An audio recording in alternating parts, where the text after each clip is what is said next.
To achieve this, we gotta start with a cube. Doesn't matter what size it is, it's gotta be a cube.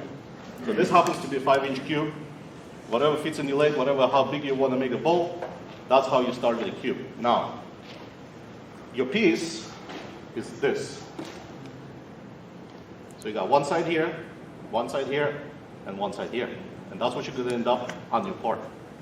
The rest of it is gonna get cut off, so pick a nice side, and let's start turning.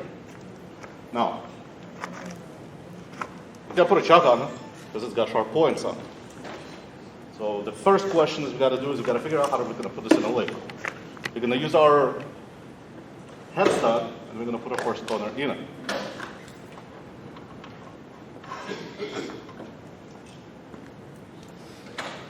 Before we do that,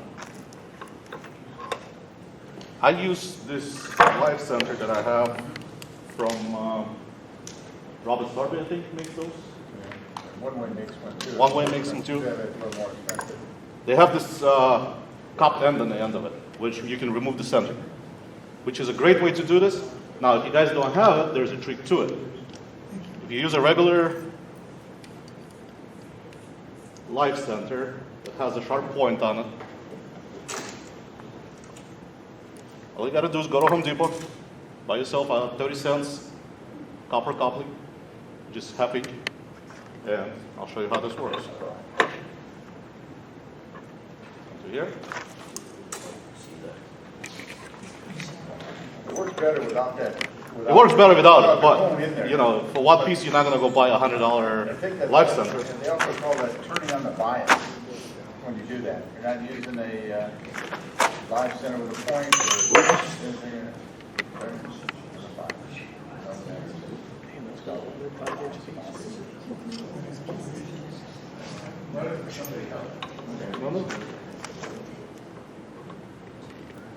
It's only awkward at first. Once you get this locked in, it'll actually stay in there pretty good. What's on the headstock, Mr. Burke? There's nothing in the headstock. You're gonna use your mortise taper, and you're just gonna shove the thing right in there. Your piece of metal is always harder than your piece of wood. Don't be afraid to ruin it. It's not gonna hurt you later, problem. Why can't you just flatten the very point just a little bit so that you can put your crossstock in there? You may not get it exactly right. You could, but you're taking all the fun out of it. That's number one. And number two, you're not gonna get it right. Yeah, you're losing the symmetry. Right. On the drive. Well, actually, you can select which side, whatever's more comfortable for you to work on. It doesn't matter. You can either put a base on this side, you can put a base on this side. Now, because this is glued up, it'll actually give you two different results. So if you're going to turn it from this side, this is going to be your bottom of the bowl. It'll look completely different than if you're going to do it from this side. So that's what I said. It's really fun to glue those things up because you kind of don't really know what you're going to end up with until you're done. Now, for the sake of making this a little bit faster, we're going to do this the scientific way. Get rid of the little copper piece and make it hold in there more stronger. And when you do that, I think that Mark St. Ledger does this. He does that demo. I don't know if you ever heard of him. Take a look at Mark St. Ledger. Never heard of He calls it the balloon box. Oh. That's where you got the term turn on a bias. But when you chuck it up the way you're doing now, that's sturdy. It's not going to go anywhere. It's not going anywhere. That's not going anywhere. Once you chuck the way you did on the inside of your spindle, on the inside of your live center, it's not moving. It's not falling off. Okay. Now, I do have to say one thing. Where's Lee? This thing can and will take your fingers off if you're not careful with it. You're turning from this point to this point to this point. You have a lot of air time where your tool doesn't do anything. So if you're not careful and you jam your tool forward, you will catch it. And if you're not careful, you put your fingers where they don't belong, it's gonna hurt. So,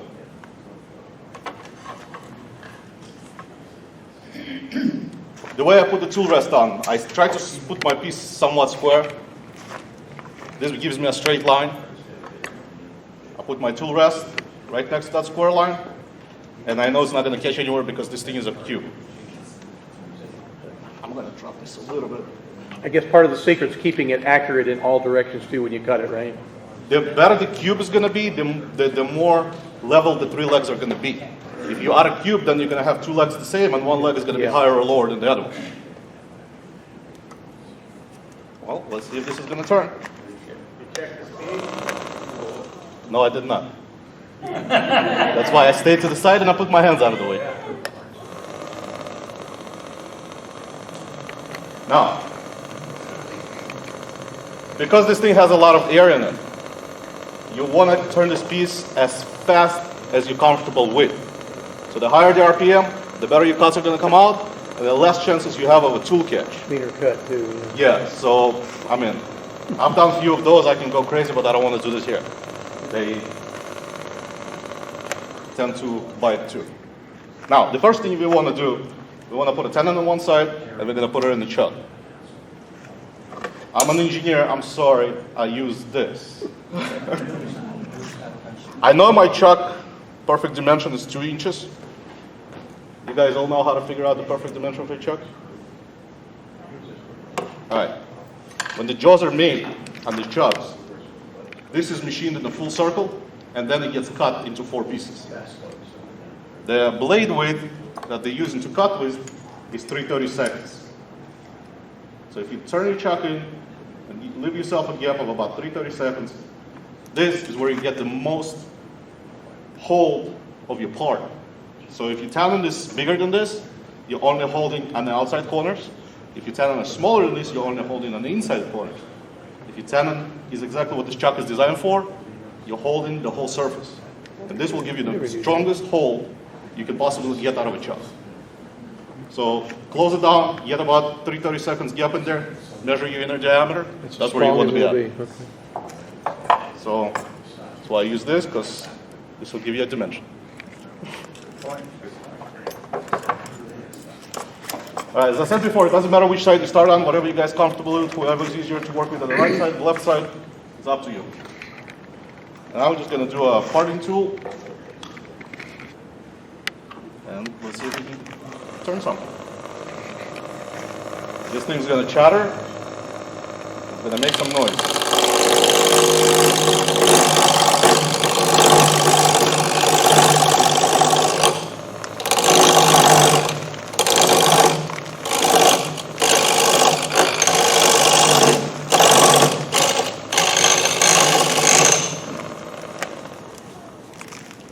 As Mr. Lee mentioned the last time, point your tool towards up, and you're going to be just fine. So you want to see, I'm coming up a little bit short, so I got to move my way up a little bit. So I got to get enough meat to get a full circle here and get my dimensions in.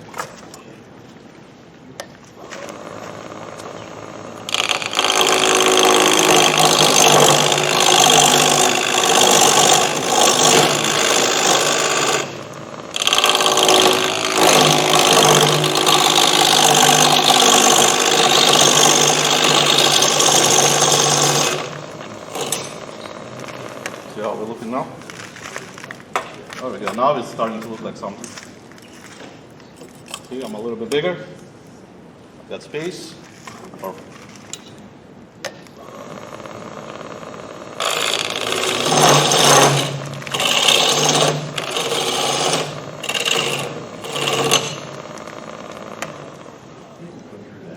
Now, another pretty important thing when you guys doing this, you gotta have a shoulder for your chuck to rest on. Don't bottom it out. Let it hang in the air. As long as your diameter's somewhat correct and you got the shoulder, I don't care what kind of tool catch you're gonna get, this piece is not gonna fly out. Now, for the sake of not having the tools here and the time, I'm sorry, kind of jumping ahead a little bit. The way I do this, I turn it up to here and then I cut this off with the saw, not to waste my time, because it gets, once you start cutting this, it gets pretty dangerous. You know, this thing is starting to wobble on you a little bit. But before I'm going to take this piece off, I want you guys to take a look at something. When this piece is spinning, you look at the shadow, you see a corner here and a corner here. Now, the corner the furthest away from what you just cut, this is going to be the end of your bolt. So you got a corner that's closer to this is going to get completely removed. You got a corner that's further away, this is going to be the corner of your bolt. So your bolt is going to look something like this. Go from this corner to that corner. So you're going to remove all of this material. It's very, very easy to damage those corners. And it's very hard to fix them because they're square. And even on the finished piece, they're still square. So when you guys hogging out material, removing material, be really, really careful on the far corners. All right, so now we're going to speed up the process, and we're going to pretend that we did a little bit of work on this. Magic of wood turn. Magic wood turn. Everybody close their eyes. Boom, we're halfway done. Magic. Now let's put it here where it belongs. And I'll show you some more tricks with this.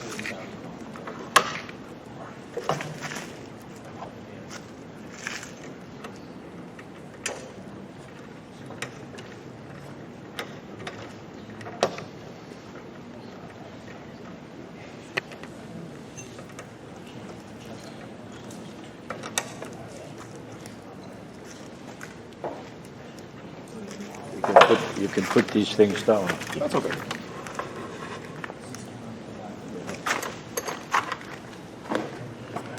Now, you shape the outside of your bowl. You can go ahead and finish it right now because you're never going to touch it again. Anytime you do a piece from a square to a circle, you get a multi-grain cut. So you've got grain on one side that go in one direction, you get grain on the other side that's going the opposite direction.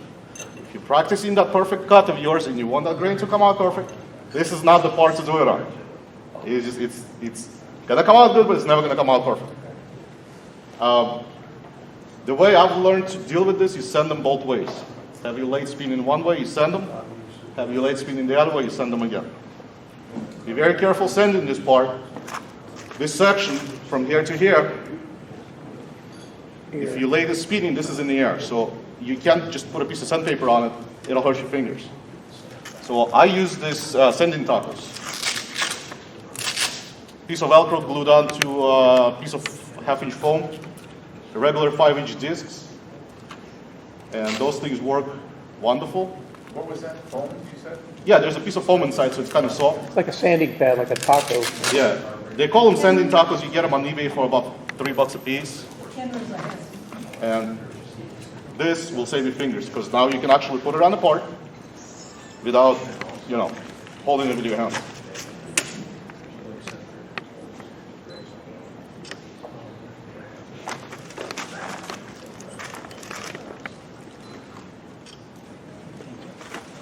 Also, for the sake of time, I drill out as much as I can with the largest drill bit I can find. I like using those guys for the only reason is because I can actually sharpen. This drill bit is open enough you can get it onto your stone and sharpen. All the rest of them I found, they kind of a one-time deal, or you either got to sit there with a file and try to get them sharp, or you just got to use them one time. I've got those from Craft Supplies, actually. What kind of bit is that? Is that a router bit or? No, it's a regular Forstner bit. It's just Just a shallow force. Yeah. Yeah. It's interesting because you can actually sharpen it.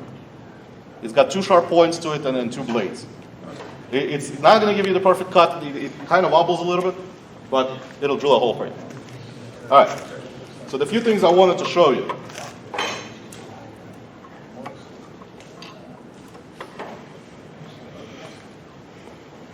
When you're trying to shape your bowl,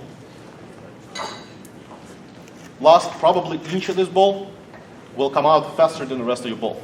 If you're going to continue the same cut all the way through, you're going to end up with a bowl that wings are facing in. There's not a hell of a lot of material here, but there's a lot of open space.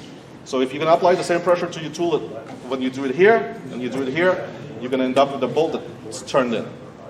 So the way I address this,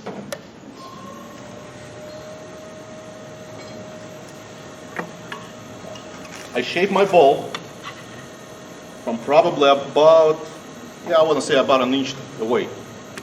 And I shape my bowl the same way you would shape any other bowl, and I don't even touch the last end of it until I'm happy with what I see. And then very, very light passes, basically brushing this right through without putting any pressure on it, will actually remove a hell of a lot of material. So you have the tool turn going toward the headstock, going that way, then you flip it out That's right. and working your way out. When I'm done with the rest of my shape, I turn the tool the opposite way, going against the headstock, and holding it with just fingers, I just kind of let it glide. Watching the shadow, I guess, right? Yeah, watching the shot. Well, you can't see anything else. Yeah. And you got to go a hell of a lot faster than this because it's Yeah. jumping on it. Big roughing gown. If you try to force your tool in a little bit, it's not going to catch. It'll just remove so much material. You're going to either have a bolt casing in or you're going to ruin it for it. Is the roughing gouge the tool of choice? I like it because I keep them sharp and they cut great. I'm not saying this is the right way or wrong way of doing it. This is just how I do it, and Worked out. Yeah. it works for me. So just really easy, real light, and it'll just clean those corners up.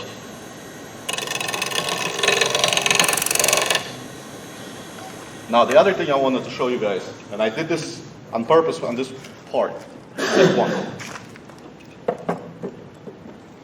You go a little bit too aggressive, you're going to start getting catches.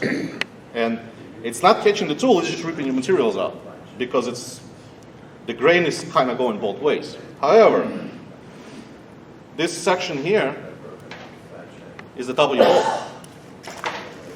So your bowl, when it's turned, it's going to look like this. So things like this you can't really fix. Right. So you got to either put it back on the saw and flatten somehow this side. I mean, after it's already this shape, it's probably easier to start again. Make it smaller. Or you know, whatever it is, it's going to be complicated to fix. You got to pay attention to those corners, and you got to pay attention to this, however thick you want to leave this in, all around. And probably the most critical part of this whole thing, because you can fix something here, you can fix something on the inside. This little edge right here Done. is not a hell of a lot you can do with it. All right. So I was told we gotta hurry up, right? You got a half hour. I'm not gonna show you how to hollow this. You guys know how to hollow. There's no point of me to teach you how to hollow. You're probably gonna teach me how to hollow. That is the important part. We're gonna do some turning magic, and we're gonna go forward. Magic of Igor. The man behind the curtain. So we hollowed 3/4 of the way.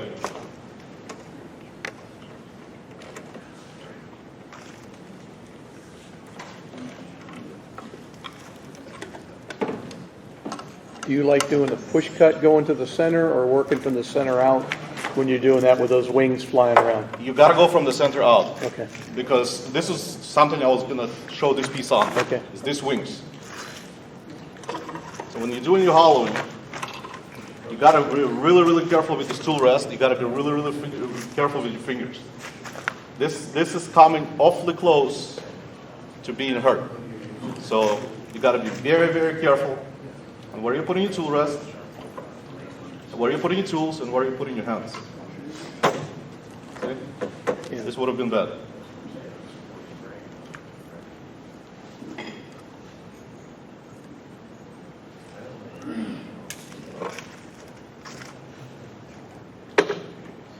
Now, watch this part.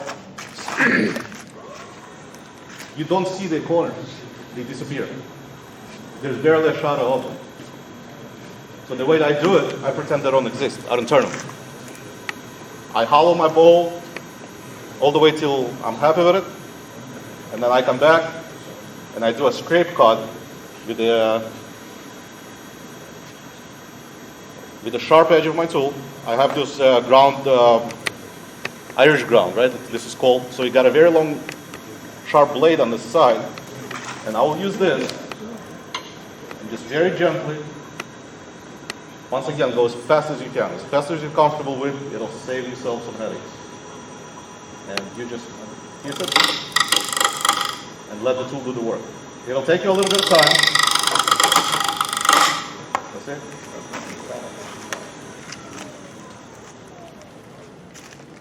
Didn't pay attention, and I got a piece broken off. Yeah, it's just chippy wood, I It's guess. chippy wood.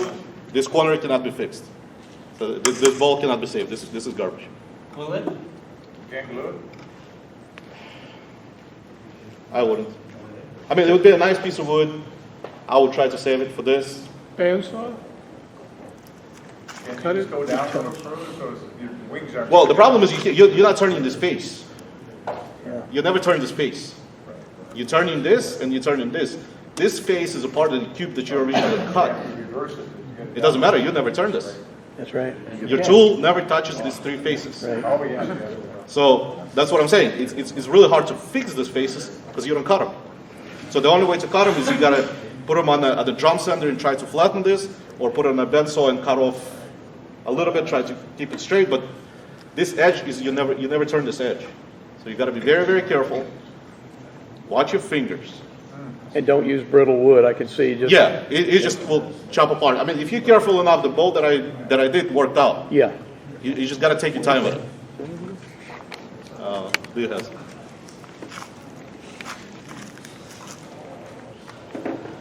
Okay. Oh, sanding. Sanding on the inside. Do not attempt to sand this on the inside while it's spinning. Even with this thing, anything gonna work. Those things are so thin, there's so much space now from here to here, you'll get hurt. Either power sand it when it's off, or I use those guys and I just sand them by hand. Try to get the cut as accurate as you can. I've seen people do it. More power to them. I wouldn't dare. Yes, turning this part is dangerous anywhere you turn. You cut it on the outside, it's dangerous. You cut it on the inside, it's dangerous. And it's just because between your tool touching this point and your tool touching this point, there's quite a bit of time. That's what I said. The faster you turn this part, you spin this part on the lathe, the easier it is for you to work with this. So, I mean, we can hollow a little bit more, and I'll show you how to get rid of the other side of this.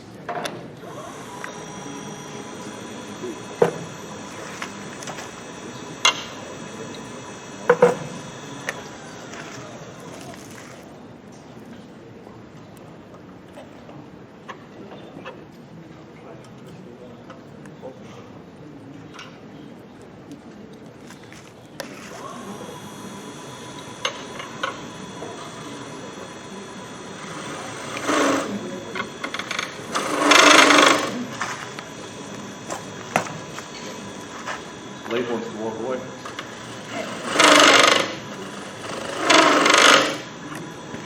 I've seen some people on YouTube when they're hollowing, especially when they're hollowing, they're putting their hand on the outside and they're holding the tools with their fingers on the opposite side of the tool rest. Don't do that. Not on this piece, because you can't see those wings, and your fingers will come right in here, and Lee, you'll lose them. Don't do it. Okay. So, the last task for this part is to get rid of the tenon. You can't really use any kind of jaws because, well, there isn't really no surface to hold on to. You can sand it, you can do all kinds of tricks. I'm going to show you the way I do. Center. Okay.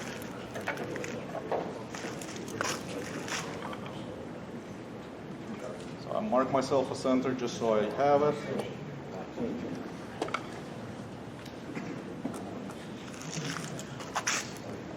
I'm going to use my tailstock cup on it.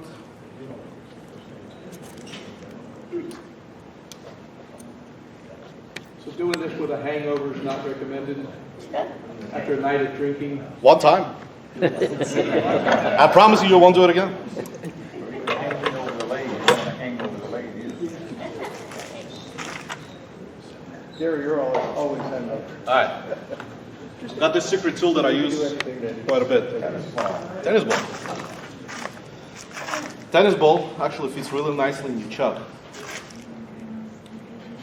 But you open up the chuck a little more or not? It actually doesn't really matter.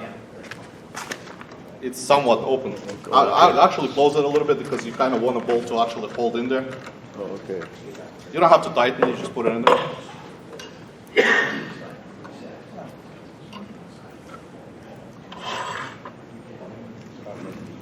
So I put my tennis ball right in here, I put my ball right in.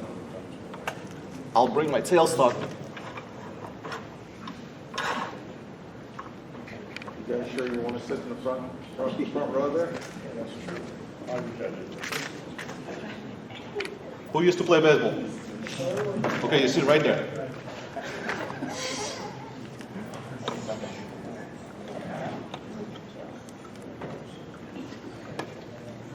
Now, as you put in pressure on your tailstock, your tennis ball actually compresses, it becomes wider, and it'll actually hold this thing quite good in there. However, I will turn the speed down. Good idea. Have Roger stay there. One of the others. Roger, turn it on. Take some more pictures, Roger. Take some more pictures. But the tennis ball works for more than just that. You can use a tennis ball for other things too. Oh, this is sitting next to my lathe. I use it just for about every single ball I make. Oh, let's see what it does.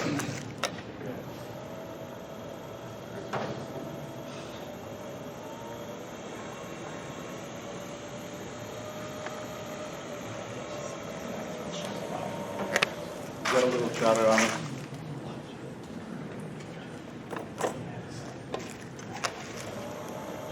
It's not bad.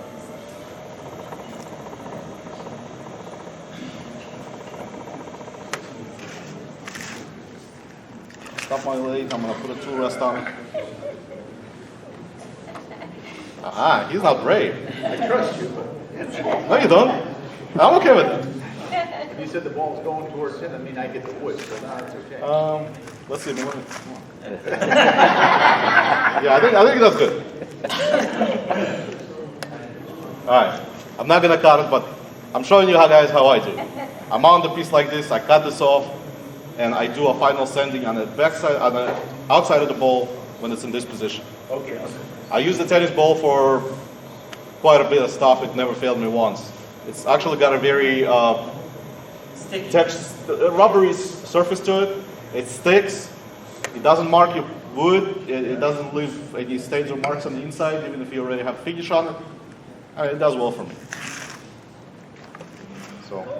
So. Challenge. All right, take a look at Mark's same ledger. Mark's same ledger. Look at his, let's see how he does. He may pick up a little something from that. Okay. But he makes like 3-inch diameters, and he hollows them out a little, puts the finial in it, called it, it's a rockabye box. That's what it is called, rockabye box. Hey.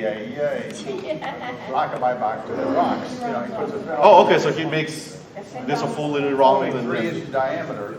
Uh-huh. He puts a finial in it, and it's a box. Cool. And it rocks, you know, because after he done turns that, he turns it such that it rounds it a little. Yeah, he just puts a round base on it. Yeah. That would work. Right? I never thought about Back here that. somewhere. Okay, you guys wanted a challenge? Challenge is to laminate the wood. Yeah, that's the challenge, right? Without a planer. Yeah. All right. Whoever wants it, you can have them. Finish them. Not enough of them.